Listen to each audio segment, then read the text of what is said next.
아니 최지봉 교수님 네. 다른 사람도 아니고 국회 부의장을 지낸 비서실장이 국회 개원식 가지 말라고 했다. 저는 귀를 의심했습니다. 그러니까요. 저 참 입법부를 무시해도 유부시 저게 뭐 하는 행동입니까? 자기가 국회 부의장까지 하고 5선 의원이잖아요.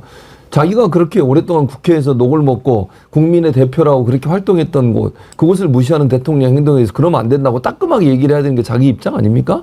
가지 말라고 얘기했다고요? 모르겠어요. 실제 그렇게 했는지 아니면 자기가 그냥 그걸 그냥 뒤집어 쓰는 썼는지 건지 모르겠는데 저런 말 자체가 얼마나 국회를 무시하는 행동입니까? 상권 분립을 아예 인정도 안 하는 거예요.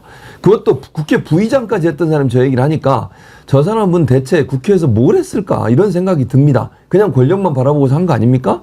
국회가 정말 민의의 전당이고 그동안 자기가 국회 오선하면서 봤던 여러 가지 상황들 있지 않습니까? 이전의 대통령들에 대해서도 얼마나 국회에서 뭐 피켓 시위도 하고 코로나 때는 문재인 대통령 들어오는데 막 검은 마스크 쓰고 항의하고 소리 지르고 막 농담하고 잡담하고 이런 적 한두 번 아니었습니다. 그런 경험 다 있었잖아요. 그래도 대통령이 안 갔습니까? 입법부를 존중하는 차원에서 가는 겁니다. 자기에 대해서 비난의 소리 듣기 싫습니까? 좋은 얘기만 듣고 싶어요? 칭찬하는 얘기만? 시장 가가지고 사진 찍고 뭐 힘내세요 이런 얘기만 듣고 싶은 거냐고요. 이게 대통령이라는 사람이 할 일입니까 대체? 민심을 제대로 들어야죠. 그러니까 응급실 제대로 돌아간다는 말이나 하죠. 만약에 민심을 제대로 들었으면 그런 얘기 하겠습니까? 아니 대통령 주변에 있는 비서실장을 포함한 이 비서들이 저렇게 정진석 비서실장처럼 저런 얘기만 하면 대통령 현실 감각이 있겠냐고요. 이런 대통령을 망치는 거고 이건 대통령을 망치는 걸 넘어서서 국가를 위험에 빠뜨리는 행동입니다. 그러고 자기 부인 생일 잔치를 하고 있고 이게 진짜 국민들이요 저런 모습 보면 가슴에 진짜 대못을 하나 팍 받는 거예요. 그런 말을 아무 거리낌 없이 내가 했다. 이렇게 얘기하는 저 비서실장 당장 경질해야 됩니다. 황희두 이사님 보시기에는 윤석열이 왜 개원식 안 간 것 같습니까? 뭐 말씀하셨듯이 그냥 자기 그 눈앞에서 욕하는 게 꼴보기 싫었던 것 같은데. 싫어서. 근데 사실 그 자체가 저는 특히 저 얘기를 정진석이라는 사람이 한 게 전 너무 열받았어요. 뭐 제가 노무현 재단 이사로 있어서 더 이거에 민감하게 생각하는 걸 수 있는데 노무현 대통령 돌아가신 후에 무슨 어떤 얘기를 했습니까? 제가 여기서 읽기도 되게 민망한 수준의 얘기를 해서 오죽하면 1심에서 실형이 나왔었습니다. 이게 되게 심각한 문제였거든요. 근데 그때 당시에 국힘 반응이 뭐였냐면 그 판사 신상을 텁니다. 노사모 판사라고. 그러면서 결국에는 그 2심에서 이게 또 벌금형으로 냈거든요. 한 1,200만 원 정도. 이게 만약에 뒤집어서 민주당에서 이런 일이 있었다면 사법부 부정한다 그랬을 거고요. 입법부 부정한다 그랬을 겁니다. 그래서 결국 그 상권 분립 얘기하면서 이거 행정부만으로 지들이 다 해먹으려 한다. 독재로 간다. 뭐 중국, 북한 얘기 막 이어졌을 겁니다. 근데 왜 이들은 그런 얘기를 듣는지, 아니, 그러니까 안 듣는지도 전 납득이 안 가고, 사실 결국에는 저 정진석이라는 사람이 딱 그 지금 윤석열 정부의 그 측근들, 그 사람들의 세계관을 그대로 보여주고 있다 봅니다. 심지어 한다는 소리가 뭐 백병전 얘기까지 하면서 우리들이 그 정책 홍보하는 전사가 되자. 그러니까 뭐 총칼 갖고 그냥 맞서서 싸우자는 얘기를 하고 있는 거거든요. 근데 그게 뭡니까? 아까 그 박찬대 원내대표 얘기 나왔는데 문제점은 크게 5가지 지적했다 봅니다. 안전 위기, 그리고 경제 위기, 민주주의 위기, 한반도 평화 위기, 헌정 질서 위기. 결국 김영석, 뭐 김문수 이런 반헌법적인 생각을 가진 사람들을 공직에 임명한 거 이것부터 처리를 해야 적어도 본인들이 법치주의에 대한 얘기라도 할 수 있을 텐데 모든 게 모순입니다. 그러니까 이거는 더 이상 대화 자체가 불가능하고 결국 우리가 이제 좀 날이 풀리면서 거리로 나가는 수밖에 없구나. 이 결론으로 갑니다. 더군다나 대통령 윤석열은요. 이제는 뭐 그런 그 사람이 무슨 말을 해도 제가 믿지 않습니다만 2년 전에 국회에 나와가지고 뭐라고 연설을 했는지 아십니까? 자신이 의회주의자다. 신념을 가지고 있다. 이렇게 얘기를 했어요. 설마 그랬겠냐 싶습니까? 들어보시죠. 진정한 자유민주주의는 바로 의회주의라는 신념을 저는 가지고 있습니다. 의회주의는 국정 운영의 중심이 의회라는 것입니다. 저는 법률안 예산안뿐 아니라 국정의 주요 사안에 관해 의회 지도자와 의원 여러분과 긴밀하게 논의하겠습니다. 그리고 그래야 마땅하다고 생각합니다. 신념이 저렇게 바뀝니까?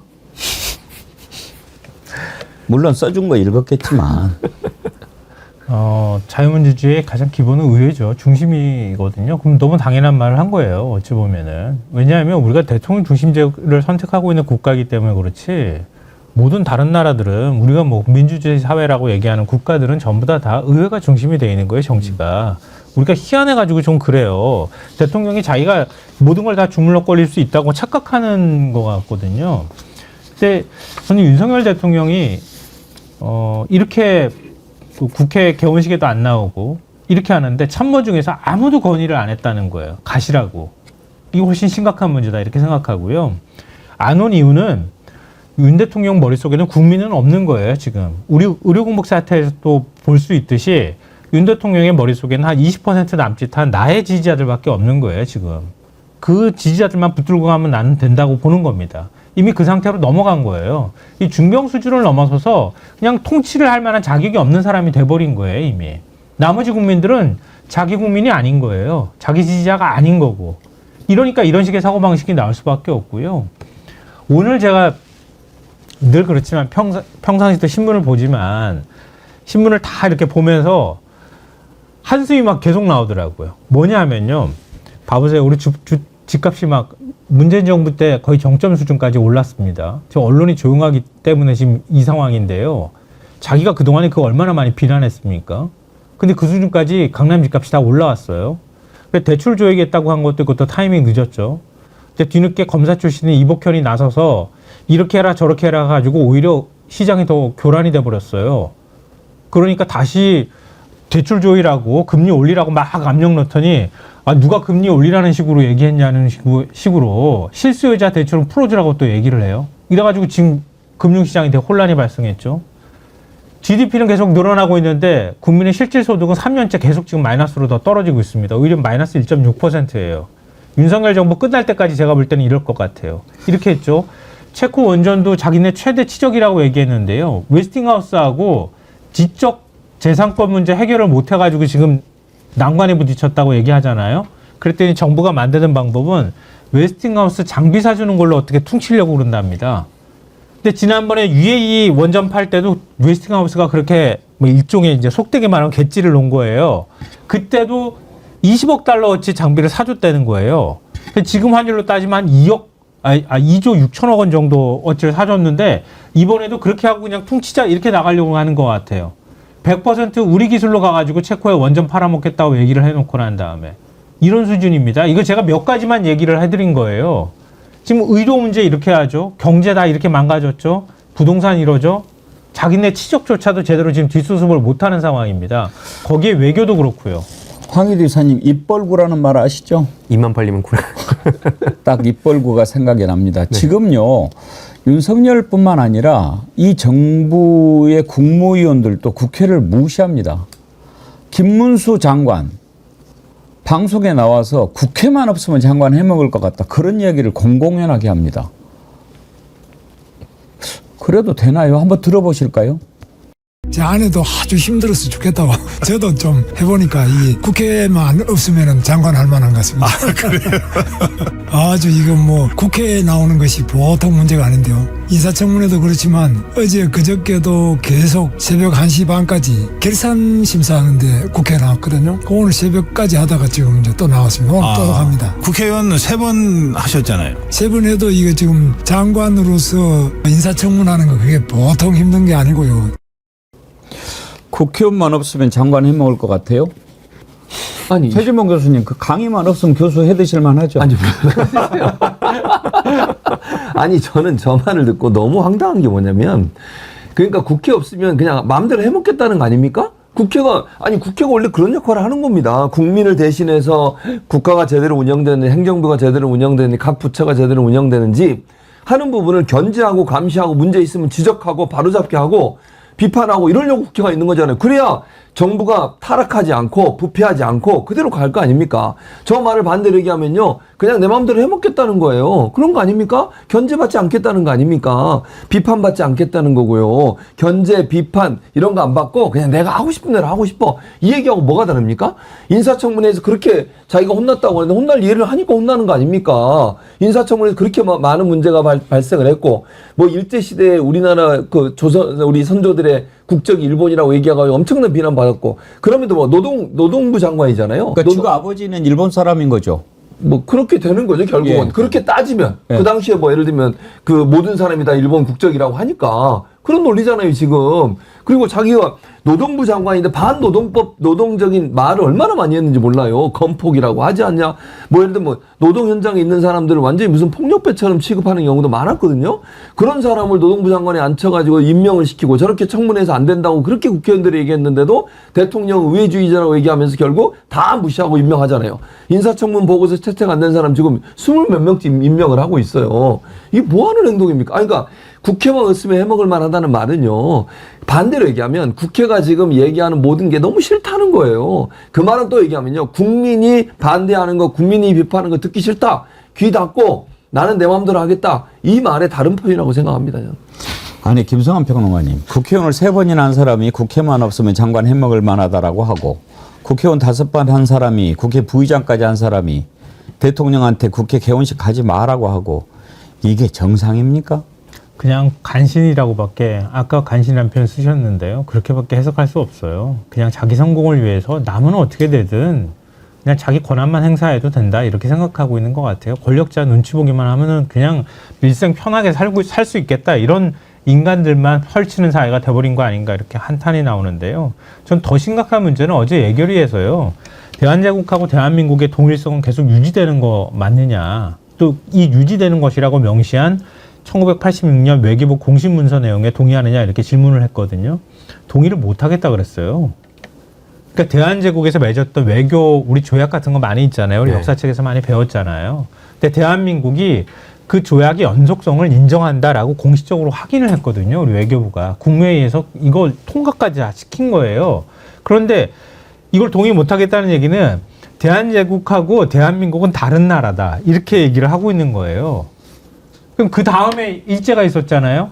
일제는 또 엄연하게 우리를 지배한 나라이기 때문에 우리는 일본의 국민이었다고 말하잖아요. 그럼 어떻게 되는 겁니까? 대한민국은 일본의 식민지의 연속성에 있는 거네요. 지금 김문수의 논리대로라면. 그리고 거꾸로 말하면요. 자기 전력으로 말하면 자기는 독재하고 맞서 싸웠잖아요. 근데 박정희 정권이나 전두환 정권의 그 연속성에 대한민국이 있는 겁니까 지금? 이렇게 물어보면 있다고 말할걸요 아마? 이 사람의 머릿속에 도대체 뭐가 들어있는지 모르겠어요. 제가 생각할 때 대한제국이 없으면 그러면 대한민국이 존재할 수 있나요? 이 도대체 어떻게 이런 사고방식이 나오는지 이런 사람이 어떻게 장관을 할 수 있는지 도저히 이해가 안 돼요. 그래서 제가 아까 말씀드렸던 것처럼 윤석열이라고 하는 사람의 머릿속에는 국민이 없다니까요. 국민이 없고 나를 지지할 만한 요 몇만큼만 쥐고 가면 나 임기 보장받을 수 있어. 임기 후에도 이 사람들이 날 지켜줄 거야. 이렇게 착각하고 있다고 저는 생각해요. 황유두 이사님은 역사를 어떻게 공부하셨나요? 원래 저도 역사에 대해서 한동안 관심이 없었다가 이제 19년 이제 정치 이쪽에 오고, 그러니까 본격적으로 제가 역사 관심 가진 건 사실 2016, 17년도거든요. 그 촛불 들고 거리로 나서면서 온라인 세상에 제가 빠져 있을 때는 제가 종종 방송에서도 언급했지만 그 이명박 심리전에 낚여서 한때는 이제 저 당을 되게 좋아했었습니다. 특히 이명박이라는 사람 제가 되게 좋아했었는데 그게 이제 국정원 뭐 특활비 가지고 그 장난질 치고 온라인에서 막 댓글 공작하고 이런 걸 알고 나서 속았다는 생각에 이제 그때 처음에 의심을 시작하다가 촛불 들고 거리로 나온 분들이 막 1,700, 800만 명이 되는 걸 보고 내가 완전 잘못 알았구나 하면서 이래서 역사를 아는 게 중요하구나 하면서 이제 본격적으로 관심 갖고 특히 정치권 와서는 더더욱 중요하구나 생각을 해서 지금 공부를 하고 있는데, 사실 아까 앞에 말씀 주셨듯이 지금 윤석열 정부에 딱 맞는 인사라고 봅니다. 왜냐하면 윤석열 대통령도 그렇고 뭐 김문수 장관도 그렇고 지금 하는 얘기 보면 자유민주주의 얘기하잖아요. 그러니까 지금 그 김문수 씨 같은 경우에도 본인이 한국을 사랑하는 자유민주주의자다. 그러면서 자유민주주의 뭐 만세를 뭐 얘기를 합니다. 그러니까 이게 결국 그 논리대로 보면 지금 하는 짓을 봤을 때는 말로는 자유민주주의자 만세 뭐 이렇게 해놓고 뭐 아까 뭐 입법부, 사법부 다 부정하고 있고 마음에 안 들면 입틀 막 하고 있고 그렇게 비난하던 막 그 북한이랑 똑같은 짓을 저지르고 있어서 결국 이들이 말한 자유민주주의가 북한을 옹호하는 거냐? 사실 그들의 세계관으로 보면 딱 이 얘기를 그대로 돌려주고 싶습니다. 제가 참 방금 제가 생각해도 신기하다 하는 생각을 한 게 하나 있었어요. 이제 황유두 이사님 오늘 제가 처음 이렇게 방송에서 만나지 않습니까? 네. 이렇게 쭉 말씀하시는 것을 들으면서 그 전에 이렇게 이제 신인규 변호사라고 혹시 아십니까? 아, 네네, 잘 알죠. 왜 보수 쪽에는 저렇게 바른 생각과 그 바른 생각을 잘 전달할 수 있는 젊은 분이 있는데 진보 쪽에는 없을까 했는데 이렇게 오늘 황 인사님을 뵈니까 참 보석을 발견한 것 같이 아유, 아닙니다. 반갑고 기뻤습니다.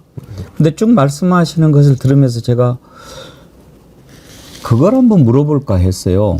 혹시 전공이 뭐였나요? 하려다가 아니야. 대학교 안 나왔을 것 같아.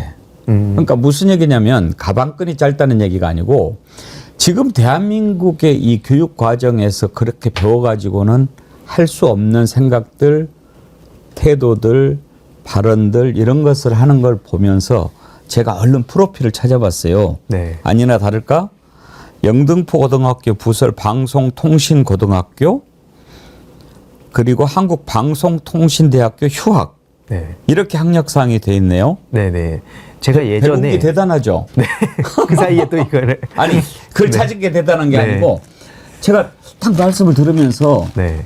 뭐 이렇게 서울대학교 나오고 막 이랬다고 이렇게 하는 게 아니거든요. 그러니까 저 같은 경우에는 원래 스타크래프트라는 게임의 프로게이머 출신입니다. 그래서 오. 게임 속에서 사실 인생을 좀 많이 배운 게 있고 특히 그런 전략적 사고에 되게 관심이 많아서 그래서 전 특히 그 국정원 심리전 문제를 아직까지도 중요하게 보는 거거든요. 예. 이명박 정부에서 이 인터넷 공간을 쓰레기통으로 만들었던 짓 그리고 노무현 대통령을 아직까지도 악마하는 그런 놈들이 왜 활개치고 있고 어떤 명분으로 그걸 자꾸 붙잡아 두는가 이런 거에 주로 관심 갖고 이제 대응 전략 짜고 원래 그런 게 좀 미흡하다 생각해서 민주당에 합류한 건데 활동을 하다 보니까 여기저기 또 얘기를 하게 되고 그러니까 이제 역사 정치 문화 막 공부를 하게 되더라고요.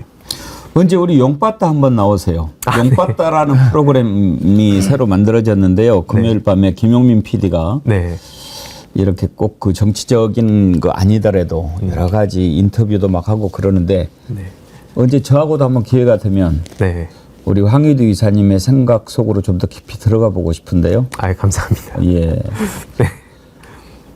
개인적인 건데 이거 좀 물어봐도 돼요? 네네. 왜 정규 교육을 제대로 안 받았습니까? 거부했습니까?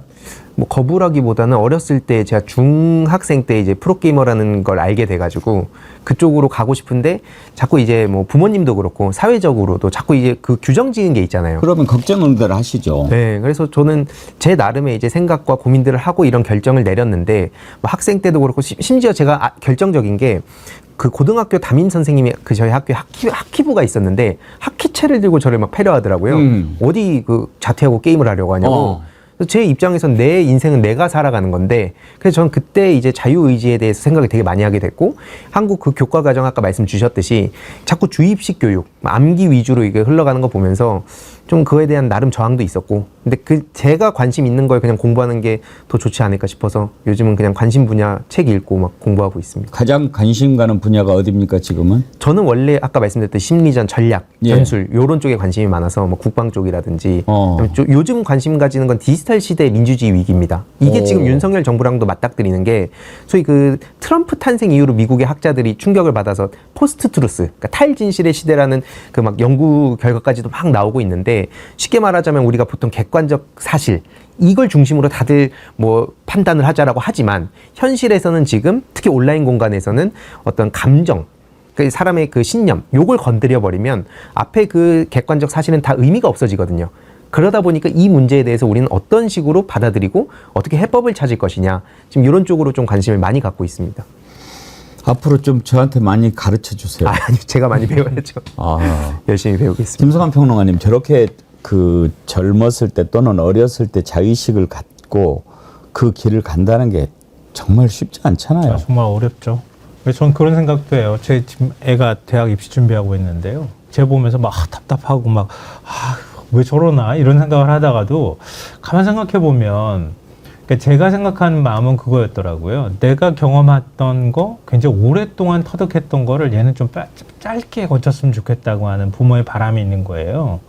근데 제가 굉장히 시행착오를 많이 하면서 한 10년, 20년씩 헤매다가 어느 순간 자리를 잡아가거나 제 나름대로 생각들을 만들어 왔던 과정들이 있었거든요.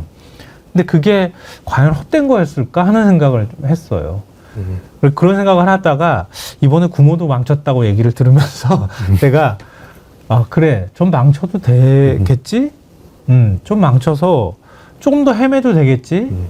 그걸 내가 너무 내 욕심만 가지고 강요를 하려고 했던 거 아닌가 이런 생각을 제가 잠깐 어제 오늘 했거든요. 그래서 그 시절을 저보다도 훨씬 현명하고 짧은 시간 동안에 덜 배우고도 훨씬 더 많이 터득하신 분 같아가지고 한편으로는 놀랍기도 하고요. 저한테 만약에 이 시절로 되돌아가라고 하면 제가 따라다니면서 훨씬 더 많이 배워가지고 짧게 저도 그 많은 이 시행착오를 거치지 않고도 갈 수 있지 않을까? 지금이라도 따라다닙시다. 그런 생각을 제가 잠깐 했어요. 우리의 스승입니다. 아유 아닙니다. 배동호님, 서울대 나온 용산 개고기보다 100배는 낫습니다. 왕건희님, 성렬이한테 스타크래프트를 가르쳐야겠군. 아이스님, 네. 바른 생각은 몸으로 배우는 것입니다. 하나만 더요. 네. 살기 좋은 내 나라님, 황희도 알림이 구독 그러셨는데 지금 뭐 개인 유튜브, 네네. 개인 유튜브 알림이 황희두라고 알림이 황희두라고 이걸 시작하게 된 것도 간단히 말씀드리면 이겁니다. 그 저들을 보면 맥락을 자꾸 끊는 것 같더라고요. 어떤 사안이 있으면 보통 이제 쭉 찾아가야 아 이런 문제였구나라고 뒤늦게 알게 되는데 자꾸 저 기득권 세력으로 보이는 사람들이 자꾸 이 뉴스의 맥락을 끊어 놓으니까 어느 순간 막 파고 들어가다 보면 뭐 주가 조작 문제, 뭐 양평 땅 문제 하면 아 모르겠어 하고 그냥 관심 끊으면 어느 순간 저들이 바란 대로 흘러가서 아, 이 맥락을 연결해야겠다. 그래서 데일리로 짧게 이슈들을 좀 정리해서 전달하고 있는 거고. 전 아까 그 방황 뭐 그 말씀 좀 드리고 싶은 게 20대 중반까지 제가 진짜 너무 원 없이 놀았어요. 은퇴를 하고 방황도 하고 뭐 제 프로게이머들 동료들은 잘 나가는데 은퇴? 예, 프로게이머 시절에 은퇴를 하고 그러니까 막상 프로가 되니까 공허하더라고요. 목표가 딱 그냥 프로 입단하고 연습실 딱 들어가니까 그 위에도 계속 끝없는 경쟁. 그래서 젊은 친구들 제가 강의를 가면 항상 하는 얘기가 겉으로 보이는 프로게이머 연예계 이런 쪽도 화려해 보이지만 실제로 365일 그 시험 보는 거다. 우리가 학창 시절에 성적표 받으면 너무 스트레스 받잖아요. 그걸 365일 내내 하는 걸 제가 마주하고 그때 처음 흔들렸고 그리고 나서 제대로 노력도 안 하고 그냥 막 스스로 정당화하고 은퇴를 하게 됐거든요. 그리고 한 5, 6년을 원 없이 놀다 보니까 그리고 나서 이제 뒤늦게 정신을 차린 거라 20대 중반까지. 그래서 저도 이제 그 고등학생 그 자녀를 둔 부모님들께도 종종 말씀드리는 게 그런 경험들을 가지고 우리가 인생에 좀 녹여낼 수 있는 교훈들을 얻어내면 그 자체가 좀 굉장히 큰 의미가 있다. 이건 학교 교과 과정에서 배울 수 없는 거라 생각을 하는 입장입니다. 근데 이제 91년생인데 은퇴 젊은 친구들 이런 얘기 들으니까 조금 낯설기는 하네요. 아, 프로게이머생 기계가 좀 짧습니다. 네. 프로게이머는 프로게이머로 그 활동하는 기간이 굉장히 짧죠. 네, 짧습니다. 보통 20대 막 중반만 돼도 저희 때는 은퇴를 하고. 그러면 그 짧은 이유가 이렇게 스타크를 할 때 빨리 움직여야 되는 동작이 둔해져서 그렇습니까? 아니면은 이 어떤 머리 돌아가는 것이 둔해져서 그렇습니까? 둘 다입니다. 이 피지컬, 그러니까 정신적, 물리적 둘 다인데 저 거기서 배운 교훈이 딱 하나, 지금 시국에 맞아떨어지는 게 그거라 봅니다. 옛 영광에 취한 자는 죽은 자다라는 유명한 말이 있었습니다. 근데 뭐냐면 프로게임계에서도 이제 새로운 전략이 나오고 또 그게 파해법이 나오고 또 새 전략 짜고 이게 계속 반복되거든요. 근데 이제 소위 잘 나가는 사람들이 옛 영광에 취한 경우가 있습니다. 내가 한때 내가 난데. 근데 그렇게 하다가 연습은 안 하고 계속 자기를 갈고 닦아야 되는데 그냥 한때 그 영광스러웠던 시절만 기억하는 거죠. 현실은 달라지는데. 근데 전 요즘 국면을 보면서 정치인들이 내가 한때 뭐였는데 내가 뭐 몇 선인데 여기에만 취해 있어서 빠르게 변해가는 시대에 적응 못하는 거 아닌가. 딱 지금 그 프로게이머 시절에 그래서 그런 거에 빠지지 말자 생각을 했는데 지금 정치인들을 보면서 아 옛날 생각이 많이 나더라고요.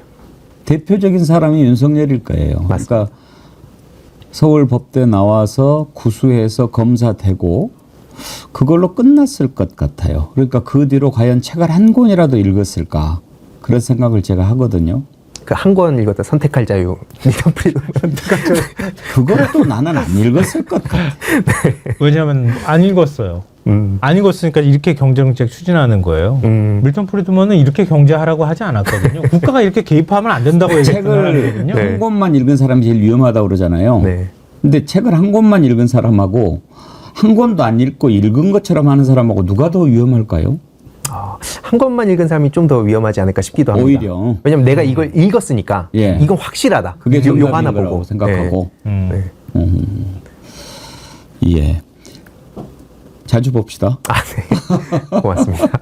예, 오늘 만나니까 아주 제가 기분이 많이 좋아졌습니다. 아니 제가 마음이 편해지는데요. 이제 학부모 입장으로서 예. 약간 좀 마음이 굉장히 싱숭생숭하거든요.